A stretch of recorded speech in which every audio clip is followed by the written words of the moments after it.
쇼츠로 보는 세상 2부입니다. 2부에서는 이재명 대통령 취임 초기 달라진 세상과 언론을 중심으로 다루겠습니다. 100분 토론에서 이철의 패널의 말에 국힘당 의원이 입 한 번 제대로 번금 못했다는데요. 극자와 극으로부터의 방어벽을 세워줘요. 주류화되지 않게끔 기성정치 세력으로 들어오는 걸 막아주는 역할을 했단 말이에요. 근데 우리는 이제 한쪽이 뚫렸어요, 사실. 좀 듣기 거북하실지 모르겠습니다만 국민의힘이라는 보수 주류 정당이 이분들에게 길을 열어줬어요. 그러니까 주류화되는 길을 일부 열어줬단 말이에요. 그리고 사실은 그게 동조했던 분이 그 당의 후보가 된 것도 사실 아닙니까? 그러니까 이거는 굉장히 좀 위험스럽다고 보는 거예요. 다시 말해서 이 흐름들이 다시 주변화되는 쪽으로 가져야 되는 걸로 우리 정치를 풀어야 되는데 저는 국힘이 극우 정당에서 내란에 동조하던 그 정당에서 합리적 보수 정당으로 되돌아오는 복원되거나 정상화되는 과제가 한국 민주주의 전 중요한 과제라고 보고요. 그거를 내란 극복이라고 표현할 수도 있다고 저는 생각합니다. 그런 부분의 의미라면 저는 뭐 동의할 수 있는. 내란 세력의 완전한 종식에 동의사면 아래 구독 버튼 눌러주세요. 저 방송이 나가고 몇 개월이 지났는데도 국진당은 극우화를 벗어나기는커녕 전환길까지 들어오면서 갈수록 더 극우화의 길로 가고 있네요. 정권이 바뀌고 여러 면에서 변화가 일어났지만 국민들은 사소한 데서 울컥하고 감격하기도 했죠. 대통령 내외가 국민에게 인사하는 이 장면에서 많은 국민들이 울컥했다는데요. 그 이재명 대통령 출국하는 모습을 봤는데 여러분은 어떠셨어요? 저는 막 울컥하더라고요.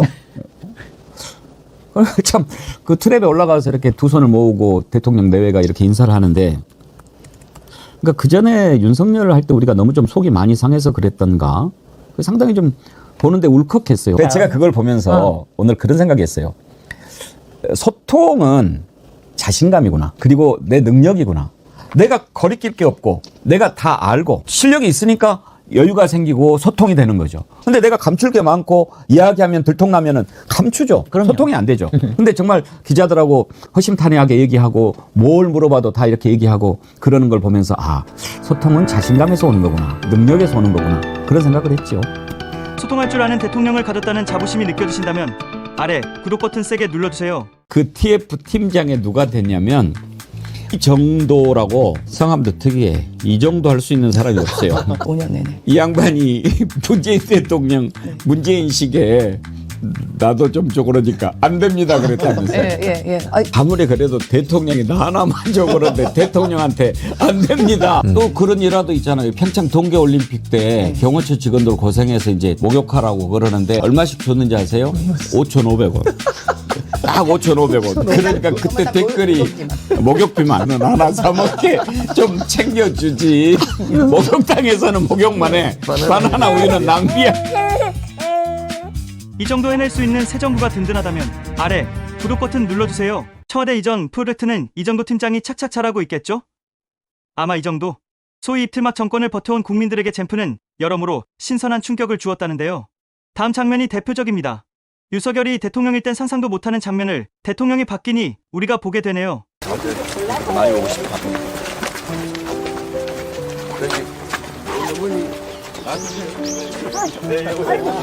아이고 안녕하십니까. 나 지금 어딨나? 감사합니다. 네, 고맙습니다. 성공했네. 입틀막 정권 심판해야 한다는데 동의하시면 아래 구독 버튼 세게 눌러주세요. 여기서 성공했네는 두 가지로 해석할 수 있는데요. 젠프를 만난 여성 지지자에게 한 말이라는 가능성과 전라도 특유의 칭찬으로 대통령에게 한 말이라는 가능성도 있는데요. 둘 다 훈훈한 맥락으로 해석되네요. 화제의 김영훈 고용노동부 장관 후보자 어저께까지도 열차를 몰았다고 합니다. 새마을호. 본인이 지명될 걸 알았을 텐데 사전에 그 정도야 미리 통보하지 않겠어요? 모두가 행복하게 일할 수 있는 나라, 그런 나라를 만들기 위해서 제가 이 기관차에 처음 올랐던 그 초심으로 돌아가서 최선을 다하도록 하겠습니다. 땀에 절은 기관사복을 입고 열차 앞에 서서 포부를 밝히는 장관 후보자. 저는 저 인터뷰를 보는 순간에 마음속에 세계에 자랑하고 싶은 그런 마음이 들었어요. 야, 우리 대한민국 이런 나라야. 야, 우리 대한민국 이런 나라야. 이렇게 기관사가 장관이 될 수 있는 나라야. 그리고 그 장관 지명을 받은 기관사가 그날도 열차를 몰았어. 이걸 보여주고 싶은 거예요. 그럼 전 정권에 그 지명된 장관 중에 이렇게 훌륭한 사람 봤어요? 다른 정권 때하고 한번 비교를 해보세요. 다른 정권 때하고 한번 비교를 해보세요. 이재명 정부에 박수를 보낸다면 아래 구독 버튼 세게 눌러주세요. 젠프 취임 후 가장 훈훈한 인사로 기억되네요. 고용노동부 장관님 앞으로도 기차 운전하듯 정확하게 신속하게 개혁을 완수하시길 콰트로 매거지는 바랍니다. 이재명이 대통령이 되면서 하루아침에 정권이 바뀌었다는 걸 실감나게 해주는 사건이 바로 다음 장면일 겁니다. 무릎 꿇고 눈물로 빌어도 안 되던 일이 이재명 정부 일주일 만에 해결됐다는데요. 진짜 싹싹 빌게요 정말 저희 아니 지금 달라지는 게 하나도 없으니까 엄마 입장에서 애들한테 아무것도 해줄 수 있는 게 없습니다.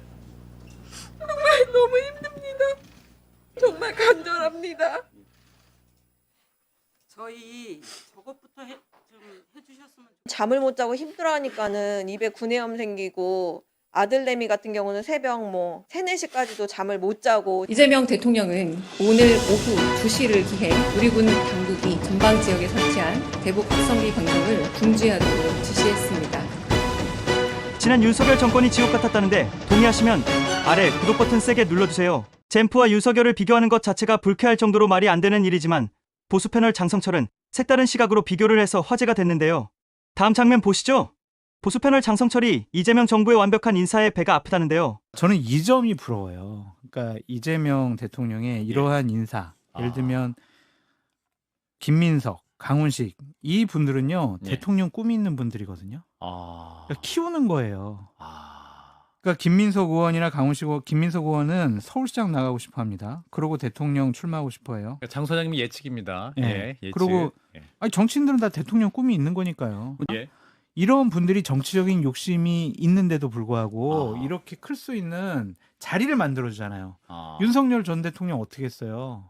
그런 사람들 하나도 키우지 않았어요. 그냥 자기 말만 잘 듣는 사람들, 그리고 우리가 잘 모르는 사람들을 예. 그냥 내각이라든지 대통령실에 임명했어요. 무의미한 인사였어요. 보수파 진영을 3년 동안 완전히 퇴보시켰어요. 인재를 키우지도 못했단 말이에요. 자리가 실력을 키울 수 있고요. 자리가 사람 만들 수 있잖아요. 이런 기회를 준 것 정말 너무 부러운 거예요. 그러니까 윤석열 정권이 이러한 일들을 이렇게 뭐 여러 가지 인사를 이렇게 했으면은 얼마나 좋았을까. 제일 부러운 게 이런 거예요. 이재명 정부에 응원을 보내고 싶다면 아래 구독 버튼 눌러주세요. 김인석 총리가 후보 시절 기자 질의를 받았는데 이런 질문 때문에 기자들의 수준에 대한 비난이 본물처럼 쏟아졌었죠. 김인석 국무총리가 기자들의 처참한 질문 수준에 기절할 뻔했다는데요. 무식한 기자들에게 3단 콤보 날리는 현장 보시죠. 그 야권이랑 온라인상에서 이명 나온 사건 관련해가지고 이번 입국이 불가능하다 의원들이 많이 들고 있는 상황입니다.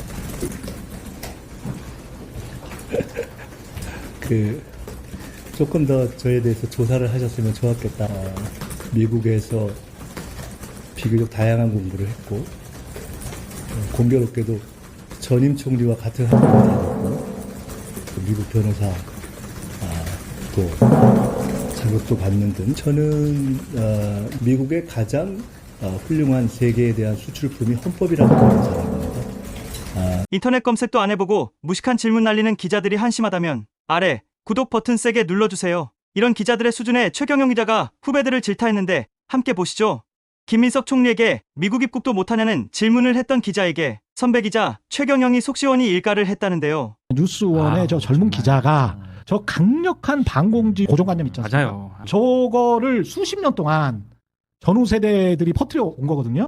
반공 세력들이 퍼뜨려 온 거예요. 너는 반미주의자. 네가 근데 총리가 되면 미국이 싫어할 걸. 이게 다 이제 포함되어 있는 거잖아요. 그러니까요. 예. 뉴스원의 기자처럼 그런 고정관념과 전제를 가지고 너희들은 미국이 인정하지 않는 거의 빨갱이들이기 때문에 네 같은 애가 총리가 되기는 힘든데 네 미국 입국도 불가능한 거 아니야? 요 팩트건 아니건 간에 이런 고정관념을 일부러 퍼뜨리려고 하는 의도가 있는 거거든. 어느 커뮤니티에서 따왔건 그게 국민의힘 정치인의 말이건 야권의 말, 지가 야권의 말이라고 했으니까. 네. 근데 그런 고정관념과 편견을 식별을 하지 못하는 놈이 어떻게 기자를 하냐고. 이거는 경도돼 있는 질문이고 이거는 낙인 찍는 질문이구나 라는 거를 판단하지 못하는 멍청이 또 멍청이가 어떻게 기자를 하냐는 이야기야. 최경영의 일갈이 시원하시다면 아래 구독 버튼 세게 눌러주세요. 권위주의 정권이 들어서면 아무 말도 못하던 기자들이 민주정권이 들어서면 갑자기 입이 터지고 악의적인 질문이 이어지곤 했었죠. 그래서 젠프 정권에선 기가 막힌 신의 한 수가 새로 생겼는데요. 대통령실에서 기가 막힌 신의 한 수를 내놨다는데요. 이른바 기자 실면제라고 합니다. 카메라를 4대 추가로 설치할 예정입니다. 기자 여러분이 질의하는 모습과 현장 상황을 쌍방향으로 생생하게 전달하겠습니다.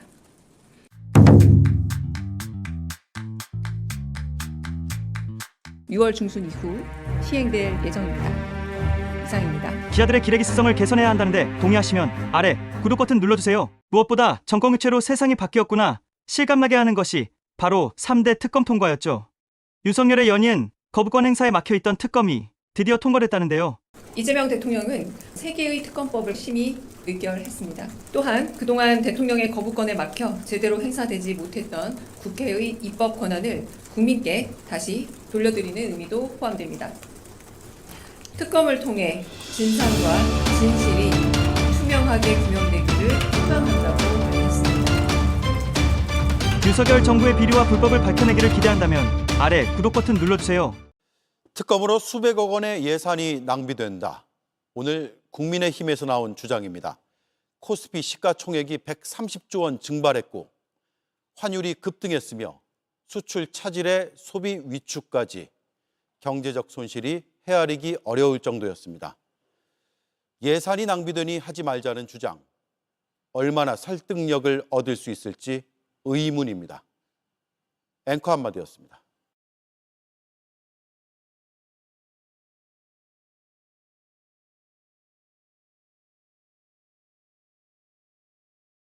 삼 대 특검 중에서 국민들이 가장 관심을 가지는 곳이 바로 김건희 특검이지요. 결국 신데렐라 수사가 될 것이다. 김건희가 샤넬 가방뿐 아니라 구두까지 받았다는데요. 이 구두가 김 여사 발에 맞는지 파악하는 게 관건이다. 그러니까 유모 행정관 발에 맞는 것인지 아니면 김건희 씨 발에 맞는 것인지 이거 분명히 치수도 샤넬 측에 확인하면 다 나올 거예요. 참 이 사람들 샤넬 재테크도 결국엔 성공한 거 아니냐. 당시에는 한 2천만 원 정도 되는데 지금 가격이 한 2,700 정도로 올랐다고 하더라고요. 이 사람들의 재테크 능력도 인정을 해줘야 되는데 이게 다 거짓말인 것 같아요. 뭐 잃어버려서 나는 모르고 나는 안 받았다고 그러고 그거를 믿을 사람이 몇 명밖에 없지 않을까. 저런 사람이 우리나라를 대표하는 영분이면서 외국 나가서 외교활동을 했다는 것이 국민들로서는 상당히 부끄러워할 날이 곧 오지 않을까. 그러면 불러서 평소 신발 발치수가 평소에 어떻게 됩니까? 내가 뭐 대답 안 하겠습니다. 그러면 이제 거기에서 확인했던 그거를 신어보겠습니까? 신지 않겠습니다. 뭐 이런 식으로 이게 수사가 되는 건가? 김건희에 대한 철저한 수사를 원하면 아래 구독 버튼 세게 눌러주세요. 김건희 특검은 16가지 항목으로 수사를 진행 중인데 그 와중에 터진 것이 바로 마약 스캔들입니다. 장성철 공론센터 소장이 김건희 씨와 관련된 평택항 밀수 의혹을 제기했습니다. 최은순 씨 주인으로 있는 농수산물 수입업체에서 어쨌든 이상한 거를 들어오려고 하다가 걸려가지고 오빠랑 김건희 여사가 그거를 좀 무마시키려고 여러 가지로 이상한 일을 했다.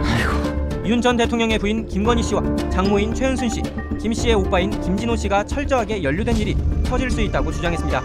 장 소장은 한 언론사에서 구체적인 취재를 끝내고 정황적인 걸 보충하고 있는 것 같다며 농수산물 사이에 이상한 걸 넣어 밀수하려고 했다는 취지로 설명했습니다. 구체적으로 취재가 그 배추 사이에다가 하얀 가루 마늘 사이에다가 막 끼우고.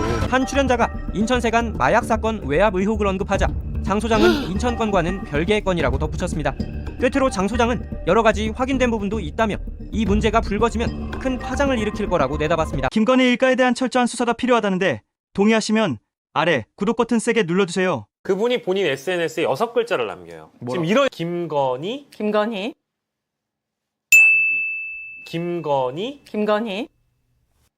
양귀비. 혹시 우리 제작진 여러분 그 이명수 기자가 페이스북에 올린 그 단어는 제가 얘기해도 되죠? 6글자 올렸으니까. 네. 예. 그분이 본인 SNS에 6글자를 남겨요. 지금 이런 김건희 양귀비. 끼비는 먹는 거예요? 안 돼. 또 나가면 안 돼. 이름이었나? 아니 많이 들어봤는데. 그 절세 미인 가리비. 아름다운 그런 거구나. 아름다운 꽃이죠. 아름다운 꽃이에요. 아름다운 꽃. 네. 아름다운 꽃인데 또 그 작물 자체가 몸에 좋지 않은 약으로 발전되다 보니까 이제 그 얘기를 한 건데 아름다운 꽃이니까. 양귀비가. 그러니까 그 얘기지. 김건희와 양귀비의 관계를 밝혀내야 한다는데 동의하시면 아래 구독 버튼 세게 눌러주세요. 그러면 사업이다라고 하면 혹시 백경정님은 윤석열, 김건희가 마약 사업을 했을 거라고 보신다 이겁니까? 그 사업을 누가 했겠습니까? 아니 저는 정말 놀라운 게 일반 사람이 그런 이야기하면 뭐 그래 뭐 네가 뭐 이렇게 이야기할 수도 있지 그러겠지만 다른 분도 아니고 그 사건을 직접 수사하셨고 그 내용을 누구보다도 잘 알고 그리고 그 뒤로 얼마나 그 부분을 깊이 들여다보셨겠어요. 그런 백경정님이 이 사건은 윤석열과 김건희가 마약 사업을 벌인 것으로 보인다 이 말씀은 너무나 어마어마한 거예요. 그 얘기를 제가 24년 국회 청문회가 있었습니다. 예. 조지호 경찰청장 청문회 나가기 전부터 제가 얘기를 했던 그 부분이고요. 그게 언론에 실리지 않았을 뿐이고 지금 대통령 내외가 마약 사업을 했다 이렇게 단정을 하는 게 아니고 대통령 내외가 마약 사업을 할 수 있는 위치가 아니니 그 가족이나 대리인이 했을 거다. 이 말씀을 드리는 거예요. 그렇죠. 예. 전체 내용은 백운기의 정치 1번지에서 확인하세요. 김건희 특검팀에서 마약 의혹을 더 꼼꼼히 수사하기로 했다는데요. 김건희 씨 의혹을 수사하는 특별검사팀이 인천세관 마약 밀수 수사 외압 의혹과 관련해서도 수사에 나설 걸로 보입니다. 특검팀은 대검 합동수사팀과 협의해 해당 사건의 이첩 시기를 결정하기로 했는데 박상진 특검보는 대검 합동수사팀과 협의가 끝났다며 지금 진행되고 있는 것들이 수사 대상 사건의 전제가 되는 거기 때문에 먼저 진행되고 추후 진행 상황에 따라 이첩 시기를 조율하기로 했다고 설명했습니다. 다만 김 씨 관련 16가지 의혹 중 우선순위를 정했냐는 질문에 어떤 건 무르익은 게 있고 어떤 건 전혀 진행이 안 된 게 있기 때문에 순서를 정해놓고 하는 게 아니라고 답했습니다. 앞서 대검 합동수사팀은 지난 23일 인천세관과 밀수 연루 혐의를 받는 세관 공무원 주거지 등 10여 곳을 압수수색하며 출범 약 2주 만에 강제 수사에 착수했습니다. 이 사건은 영등포경찰서가 2023년 1월 말레이시아 국적 피의자들의 필로폰 밀수 범행에 세관 공무원이 연루됐다는 진술을 확보해 수사에 나섰지만 대통령실과 경찰, 관세청 등이 사건을 은폐하기 위해 수사 외압을 행사했다는 의혹입니다. 김건희 일가의 마약 사건이 철저히 밝혀져야 한다는데 동의하시면 아래 구독 버튼 세게 눌러주세요. 지난 정권은 다시 돌이켜보면 김건희로 시작해서 김건희로 끝난 정권이었죠. 범죄의 알파와 오메가 김건희. 과연 그녀의 죄악상은 어디까지였을지 국민들은 두 눈 뜨고 지켜볼 겁니다. 쇼츠로 보는 세상 2부였습니다.